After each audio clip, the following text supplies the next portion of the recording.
Now, you'll notice something a bit different about today. We are joined for the first time in our Sage Career Talks history by a woman. Exactly. Yeah!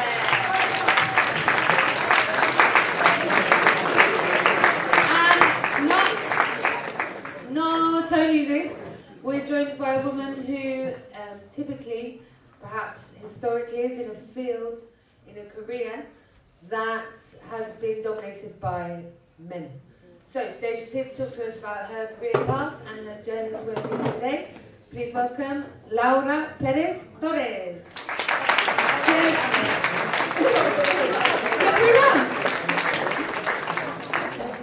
you hear me? Do you hear me well? I'm not sure if the volume is sufficient enough. It's okay? So thank you very much for having me today. I must say that I'm super excited when Ms. Westwood called me to invite me to this session. I was super happy, and I would say that I'm beyond excited because, as Emily just mentioned, I'm the first woman in this year, and for me this is very important because, you know, it's a message to all of you ladies that, I mean, you are almost there, still a glass ceiling above of us, so please keep breaking it. Okay, let's go there directly. What I'm doing. I belong to a company, it's a pharma company called Novartis. It's one of the top pharma companies in the world. And beyond that, for me, I mean, I'm really working every single day in my passion. And this is something that I keep encourage all of you, and this is what I will try to walk you through the presentation. For me, it's important that you keep following your dreams, do not surrender, and follow and find your passion in life. So, I mean, at least my desire for today's meeting is to have a very interactive session. So please do not hesitate to stop me and ask, because probably I'm using some of the wording that maybe you are not familiar with. So do not hesitate. Again, asking is the only way to learn. So first, without further ado, let me maybe start with a quote that at least represents what I feel every single day in my job, and allow me to read it.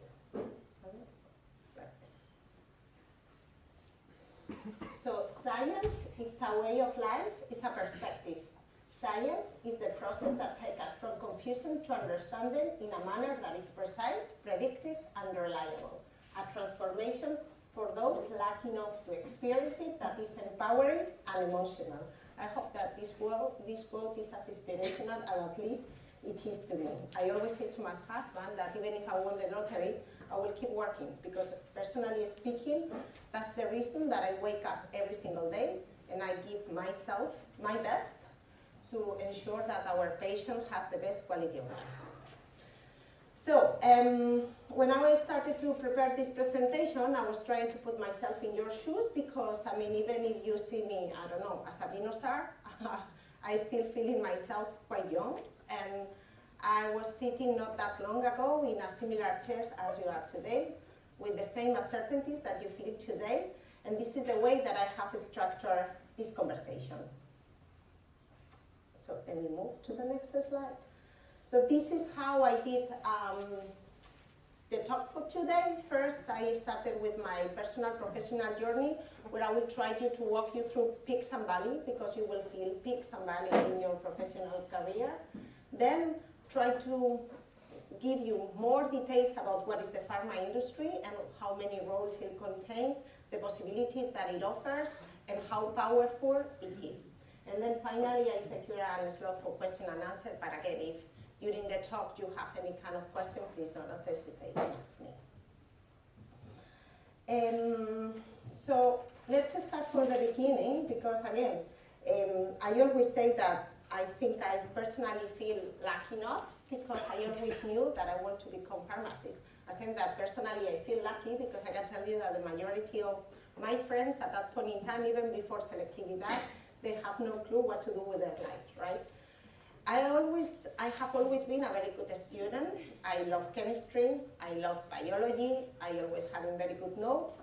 So when I started in 1997, and you can start doing your calculation of my age, in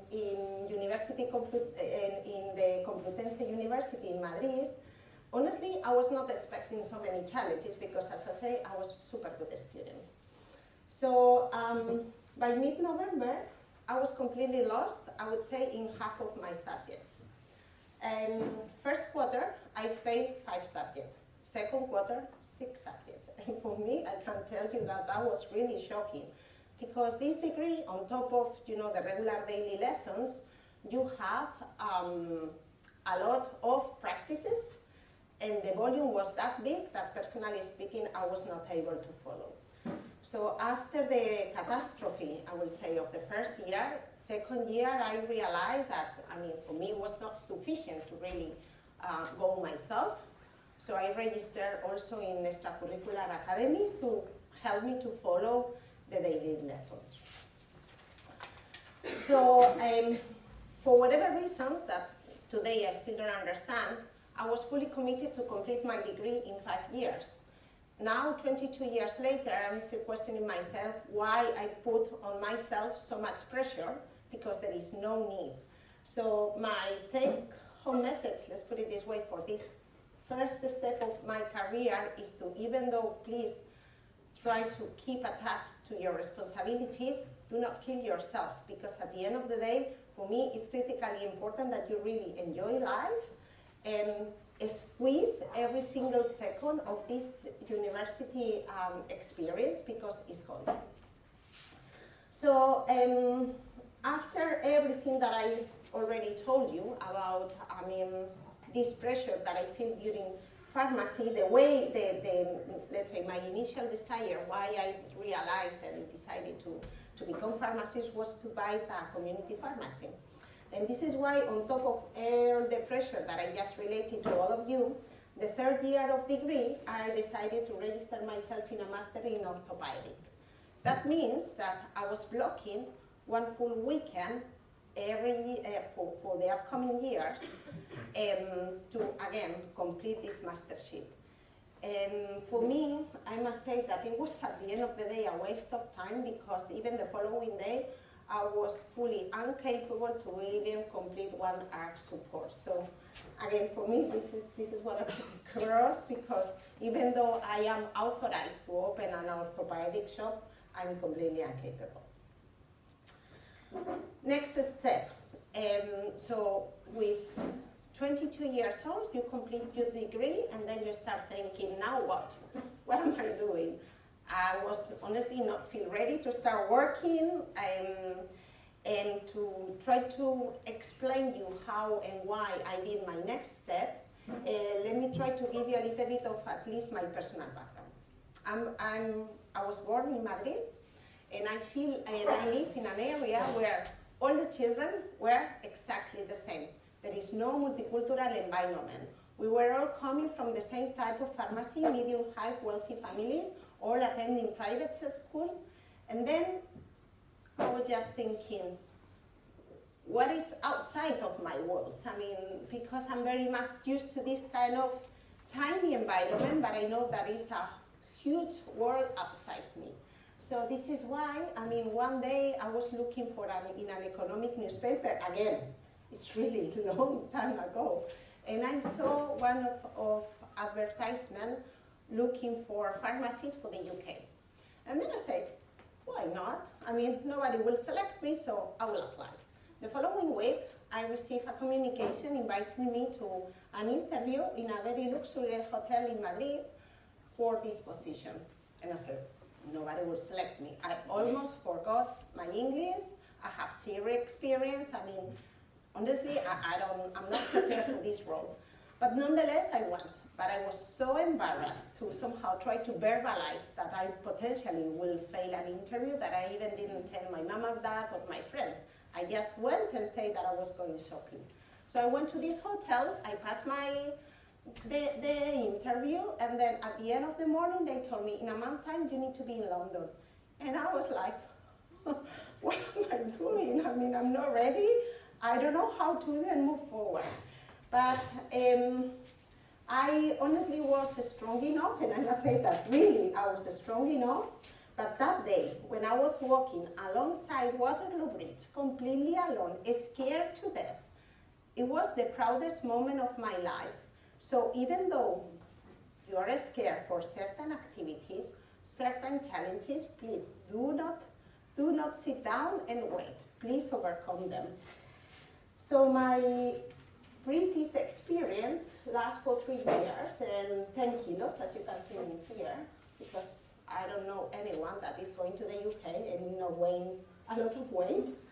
And it was fantastic. I moved from London to Wrexham to the North Wales in a very little town called Ring. And I truly got out of my comfort zone. I learned a lot about me. I broke my walls. I met a lot of parents. I positioned myself, and I learned to increase at least my self-confidence. And that was honestly, I think, the most powerful step that I took in my life. At that point in time, honestly, I was feeling completely unbeatable. After 3 years, I started to be a little bit homesick. Most of my friends over there went back to Spain, and then I said, well, then it's my time to get back to Madrid. And then I said, but to do what? I mean, my friends get used to live without me. I didn't have any more that place, that it was secure the day that I left to the UK. And again, I was independent for the last 3 years, and then I need to get back to my mom and dad, and I said, what am I doing? Some of my friends told me, well, we are doing another degree, and this is what I did. I did a second degree in optic and optopaediatric, that it was another complete fail. That degree literally horrifies me. I mean, I have not even practiced one day. It was a lot of physics, a lot of mathematics, to, at the end of the day, be in a store to sell glasses. So, professionally speaking, I would say that that was completely a waste of money, resources, and time. But when you look retrospectively, personally speaking, I don't see this as a fail, because it filled the gap that I was having at that point in time, helped me to find a lot of good friends that I'm still keeping them, and again, helped me to, most important, to refine my place in Spain, and this is why for me it was also super important. I was giving back and forth to the UK, working freelance, and then again, after the degree, that it was a complete failure, I feel a little bit depressed and say, honestly, what am I doing now? One day, one night in a discotheque, I met one of my friends for optic, and she said, you know, I just registered to another mastership in pharmaceutical clinical research. Why are you not coming? I said, I don't know. I mean, I haven't never ever thought about this, because during pharmacy, honestly, there was not that much into this field. So I investigated a little bit, and it was mainly a gut feeling, honestly. I registered to this master by coincidence, and that was the smartest decision that I took in my life.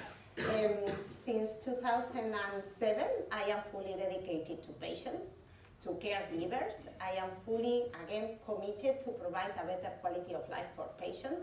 This is my devotion, and this is why, again, I wake up every single day feel extremely lucky that I'm doing what I love in my life. So this Master of Pharmaceutical Research gave me some kind of internship in Pfizer Spain. I was there 5 years, then I moved to Pivotal, which is another company, a Spanish company, where, again, even though it was small, it was the perfect school, because, I mean, you touch all the different fields. And then in 2014, now 10 years ago, I moved with my husband to Basel, to Switzerland, to Novartis, and since that day I'm there. So, what am I trying to tell you with this journey? First is that you need to enjoy the journey, because again, as I just mentioned in my personal note, I mean, you will feel a lot of peaks and valleys, and don't expect it to get it right at the very first time, because it's not possible. You need to touch different fields. You need to, as I say, squeeze every experience and always take the good part of each of this, because at the end of the day, you will, let's say, connect all the different dots, and I'm sure that you will be extremely successful. And for me, the last bullet point, as I said, is the most important one. Really, have the courage to get out of your comfort zone, explore your limits, break your walls, and try to really unleash your power, because again, the future is yours. And this somehow concludes the first part of of my talk. And let's move to the second one. And I would like to give you a little bit of hints what Novartis is and what are the top 10 pharma companies in the world. So Novartis, it's a Swiss company. It has the headquarters in Basel, as I mentioned, but it also has more than 380 sites across the world. As you can see, they have more than 100,000 employees along the world, and again, in the upcoming slides, you will see, I mean, how many roles, how many different types of jobs the pharma company combine. The main therapeutic areas where we work is oncology, including solid tumor and hematology, immunology, neuroscience, and there are other buckets that we include cardiovascular, renal, and metabolic. Also on the left part of the slide, you will see that not only the 10 pharma companies, but maybe, I'm not sure if it is visual to you, but you have in little tiny the revenues. And let me tell you that Pfizer has more than 100 billion USD this last year. So this gives you a sense of the volume of money that the pharma companies, again, moves. So to understand the drug development, I select this video. It's quite short from the Mayo Clinic, where again we'll walk you through the end-to-end process, and then I will go much more in detail. 1 second.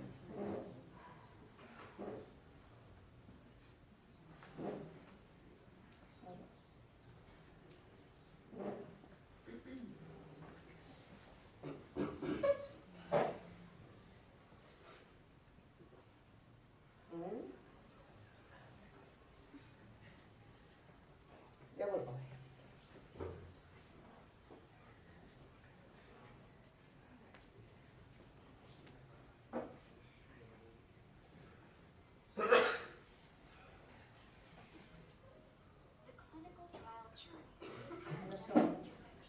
You cannot hear it, right? Can I?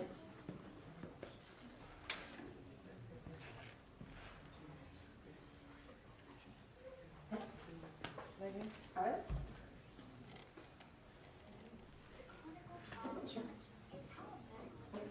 Porque no está conectado.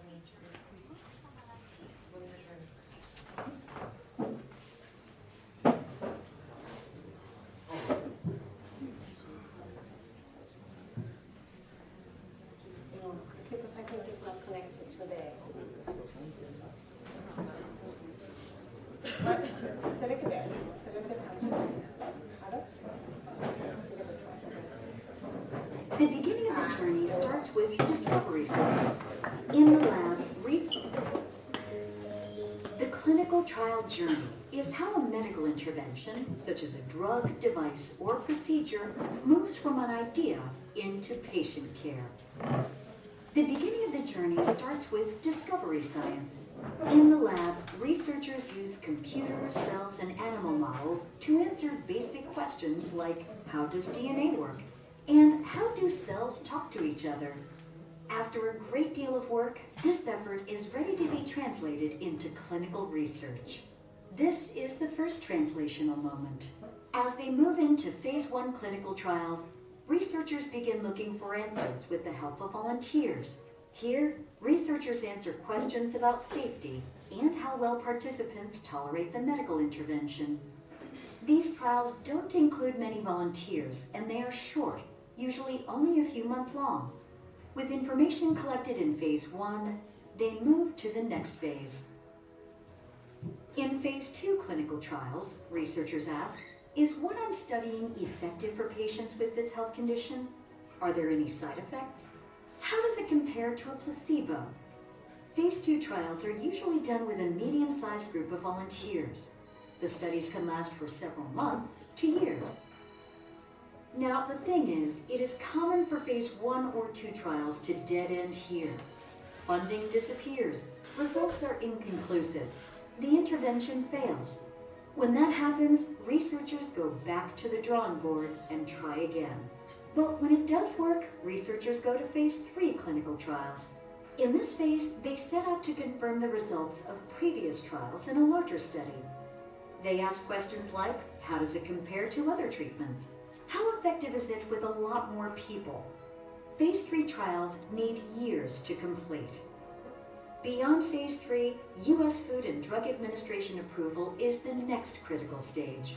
The FDA reviews all the trial data, taking into account the intervention's intended use. It must decide if the benefits outweigh the risks.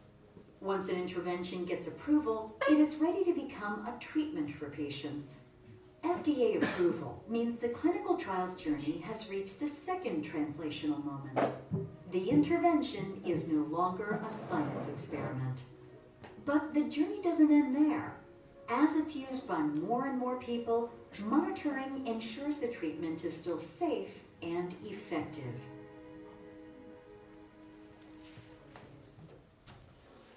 Okay, let's go back to the presentation.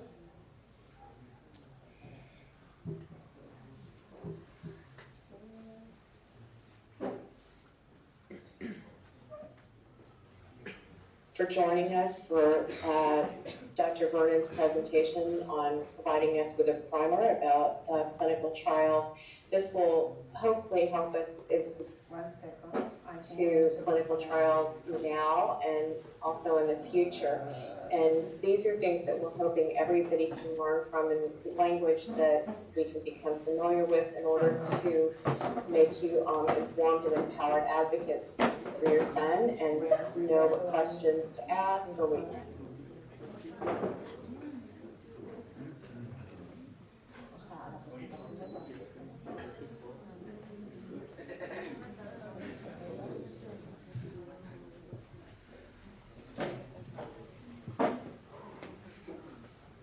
Do you still hear me?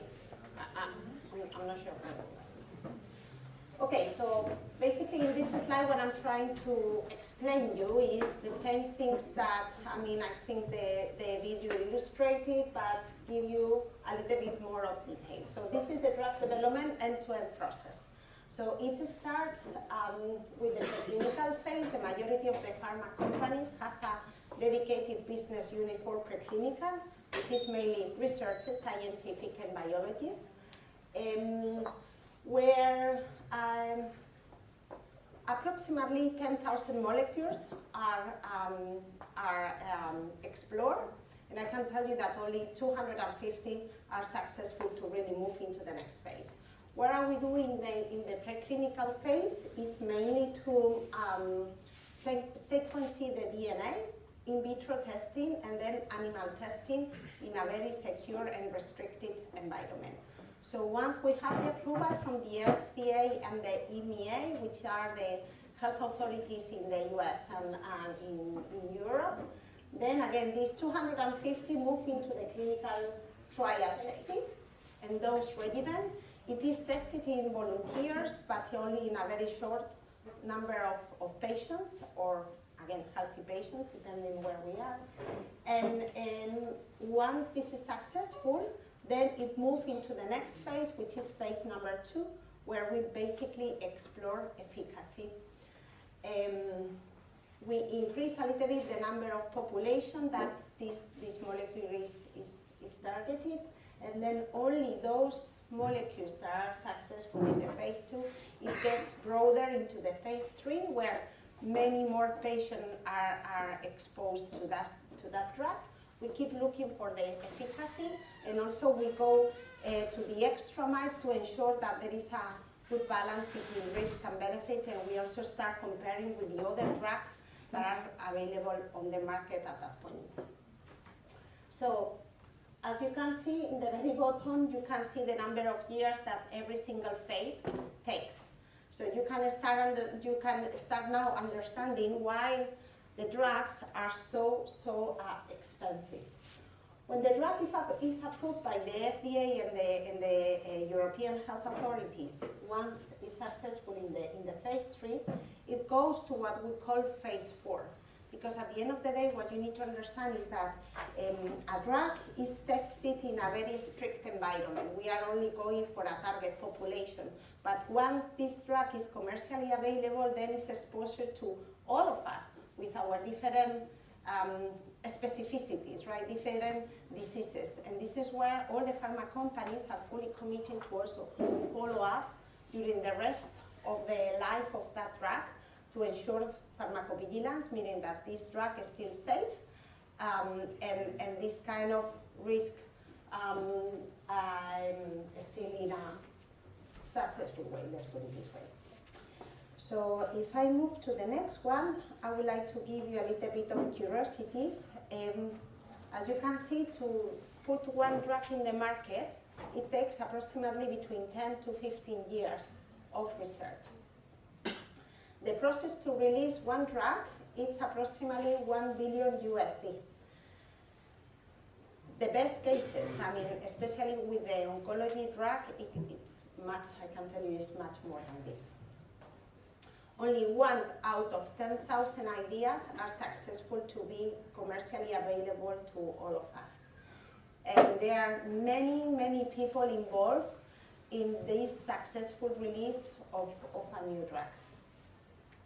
And here, this is what I'm trying to explain you, and again, where I believe that there is extra value, especially for all of you. When you think on drug development, I think directly you can think in medical people and pharmacists, but as you can see here, I'm trying to indicate only some of the roles that are available, but that's much more. And especially now, there are many masters fully dedicated to the pharma companies because, again, you need to understand their specificity. So if you go to, I don't know, to become a lawyer, it would not be sufficient to enter into a pharma company. You need to specialize yourself in this area. So again, I put here scientists, medical, clinical operations, where personally I belong, safety, statistician, that means mathematics, finance, regulatory, legal, programmers, data analysis, communication, marketing and sales, market access, patient advocacy, human resources, quality assurance. But again, this is only a few of them because you cannot imagine, for instance, the campus of Novartis is huge. It comprises a lot of buildings. So there are people dedicated to IT. There are people dedicated to market research, to this building, is this sufficient materialized for this specific purpose? So again, the number of roles that it complies is extremely huge. And this is at the pharma company, but outside the pharma company at the hospital level, there are also many other roles that work with us, collaborate with us every single day. I always put the patients in the middle because this is always our focus, and for me it's important that we don't forget about them. So we have principal investigator, we have the research nurses, we have legal, we have finance, we have the hospital pharmacists that take care of our drugs, we have all the ethics committee and the health authorities that ensure that, our drugs are approved in a strict manner. We have the government that define the prices of the drug. We have auditors that constantly monitor that we are following good practices. And again, this is only a few of them. So for me, I hope that after this presentation, you can feel how powerful the pharma company are, the volume of money that it moves, but again, most important, it's really a passion. If you dedicate to this field, it's something that I'm sure it will never let you down, because you always have this insight that you are doing this for patients, for the quality of life of these patients. We are all being surrounded by patients that, again, people that died for cancer, cardiovascular diseases, multiple sclerosis, and we work every single day exhaustively to get a cure for them. So, and this is my last quote, and this is a personal one. I don't think that the patients believe in miracles. I think patients believe in science. So, thank you very much, and I'm here for any kind of questions.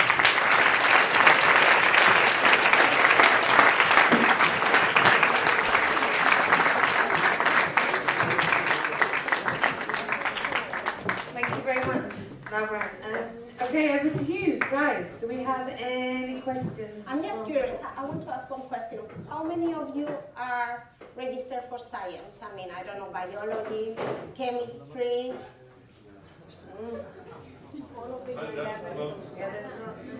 All of the year 11 do combined science, they do all three science. So up to 16 they all do science, and then when they're 17, 18 they get to choose chemistry, physics. Yeah, I also did the same. Good. Interesting. Any questions? Laura, I've got a quick question. Did you have anything to do with vaccines at all, or was it just drug? Well, Novartis. I've got a question about COVID. I was prepared for that question, by the way. Well, Novartis doesn't have today any kind of, I mean, again, vaccines is, you really cannot imagine the complexity of every single field that we touch. So Novartis, what they have done is try to specialize even more in certain therapeutic area. And I think it was approximately 6-7 years ago, they have a dedicated unit for vaccines, but that was sold. So, I mean, currently Novartis doesn't have anything. I think it's mainly GSK and Pfizer who has the majority of the vaccine unit. And have you got a sort of personal opinion about the... Yeah. Willing to share it? Yeah. You are going to ask me for the COVID vaccine, right? No, just what your thoughts are from the industry perspective. Again, I think it's important to put ourselves in that situation, right? First, as I mentioned at the very first beginning, not all the molecules are successful to really move from one phase to the next phase and the following. It's also important that when a molecule is stopped in a certain phase, it doesn't mean that it's not working. It means that at the end of the day, a pharma company has thousands of molecules ready, and they need to prioritize which one they put on the market. Because again, remember the prices, right, that we are talking, how much a pharma company has to invest to release one drug. So what has happened with the COVID is that COVID passes already till the end of phase 2. So, and that was somehow stuck in a drawer, waiting to any pharma company to say, guys, do you want to release this? Again, there was no need at that point in time, so let's say the idea was store or pause or freeze in that situation. What happened with COVID breakthrough on board, all the companies, not only Pfizer or Moderna or the ones that sounds familiar to any of you, all of them have some kind of, this kind of molecules that has been paused in the drug development phase. So I can tell you, I very much remember that even Novartis, with the drugs that we have today commercially available in the market, we start getting back to the previous phases to see, is this working in COVID? Because COVID was new for all of us. So they somehow take from the draw all of these ideas that were paused in phase 2, and then they enter directly into the phase 3. Phase 3, remember, is where we keep looking for efficacy, and we keep looking to ensure that this risk-benefit is in a well-balanced phase. So how many patients we have from COVID at that point in time? Thousands of them. So the phase 3 was that fast that it's something extraordinary and exceptional in the medical environment, because all the world was mainly focused on this. That's why the COVID vaccination were released that fast. And again, we keep in the phase 4, as every other drug, we keep monitoring the efficacy and the safety of those vaccinations.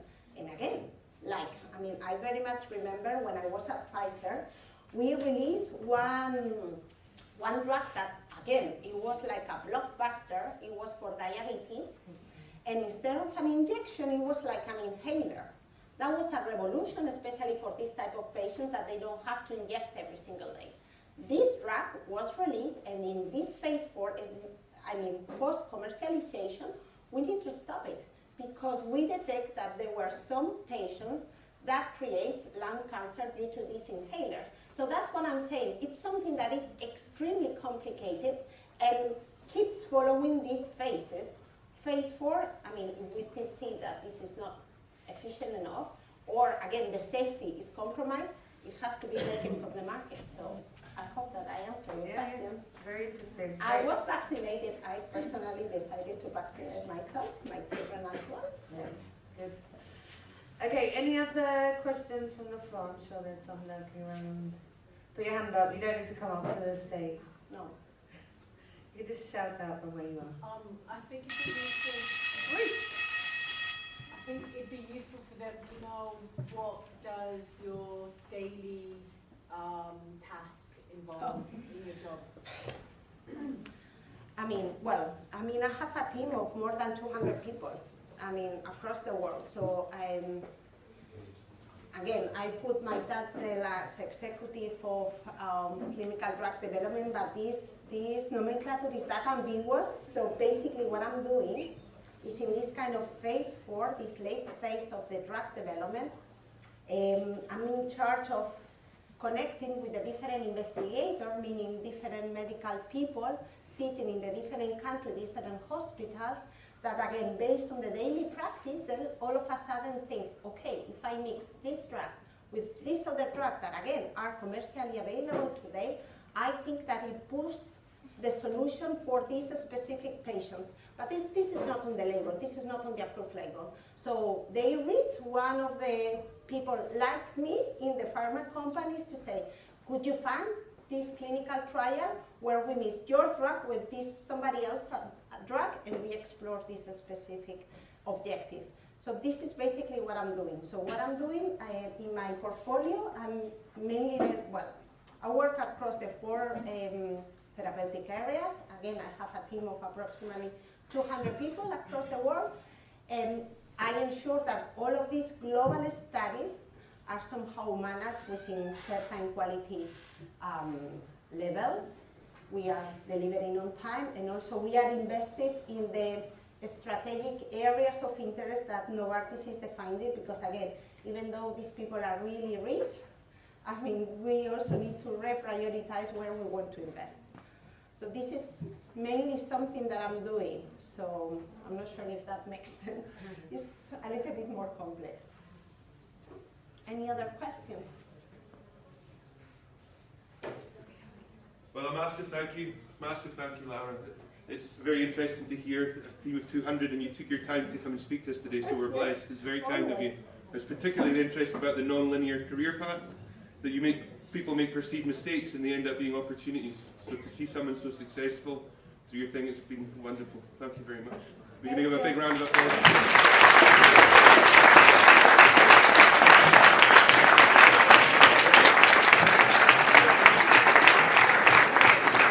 If you didn't ask a question, but you still may have something